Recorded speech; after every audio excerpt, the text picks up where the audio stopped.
churches, teaching in Boston, was trying to make it on $40 a month.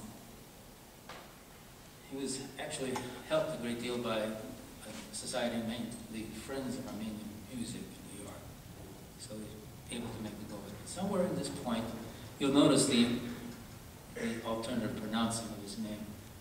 His name was, as I say, Chakmajian, became, he changed it, or he dropped the Chakmajian when his mother died. And then he went into Hovhaness, which was his maternal grandfather's name. He added a few letters, and at first pronounced it Hovhaness. Somewhere in the mid-1940s, according to his sister, he decided to go with Hovhaness. So, take your pick.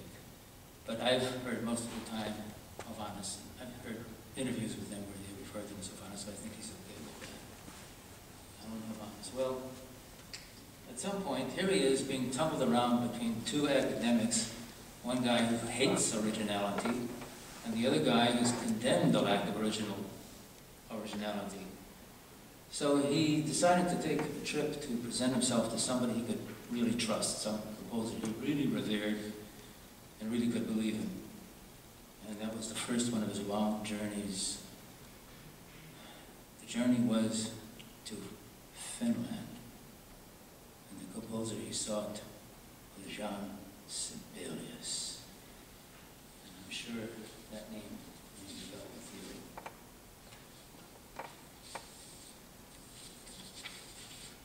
Went first to Sibelius, who met him, and they sat down and talked. Sibelius was talking about cigarettes and the wonderful lakes you should see.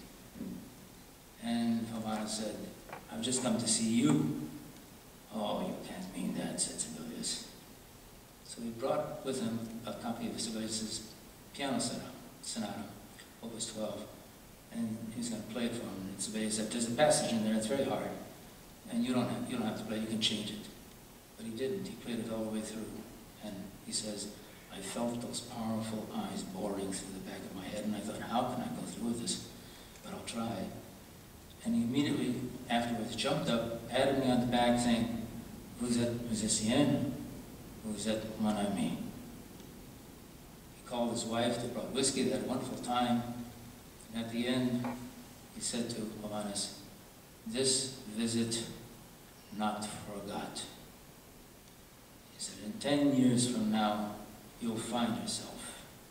I can see it in your eyes."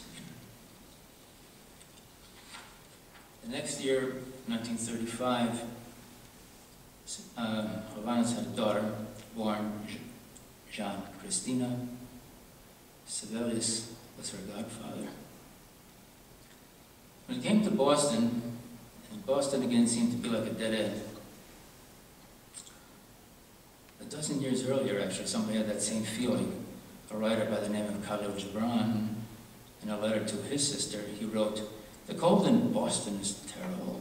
Everything is frozen. Even the thoughts of the people are frozen. Yet, in every winter's heart, there is a quivering spring." And here's a piece by Hovhaness called "Christmas Snow."